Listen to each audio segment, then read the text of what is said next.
Smart போனை இனிமேட்டு 50 வருஷத்துக்கு நீங்க சார்ஜ் போட தேவையில்ல, அப்படியே யூஸ் பண்ணலாம் அப்படின்னு சொன்னா அவங்களால நம்ப முடியுமா? ஆமா. சைனால இப்ப நியூக்ளியர் பேட்டரி அப்படின்னு ஒரு டெக்னாலஜி கொண்டு வந்திருக்காங்க. மூலமா 50 வருஷத்துக்கு நீங்க சார்ஜே போட தேவையில்ல, அப்படியே யூஸ் பண்ணலாம்னு சொல்றாங்க. இதுல நார்மல் லித்தியம் அயான் பேட்டரி மாதிரி இல்லாம ஆர்டிஃபிஷியல் டைமண்டையும் நிக்கல் 63 அப்படிங்கிற மெட்டீரியல் வச்சு பில்ட் பண்ணிருக்காங்க.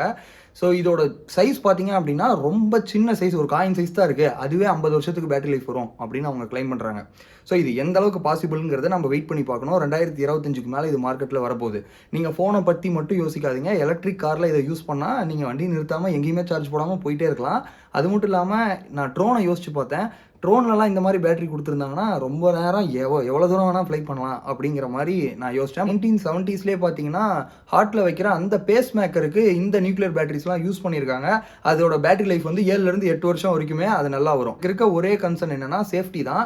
ஏன்னா இதுக்குள்ளே இருக்க ரேடியோ ஆக்டிவ் எலமெண்ட் வந்து லீக் ஆச்சு அப்படின்னா என்விரான்மெண்ட்டுக்கு எந்த மாதிரி பிரச்சனை வரும், நம்ம எந்த மாதிரி எஃபெக்ட் ஆகுங்கிறது தெரில.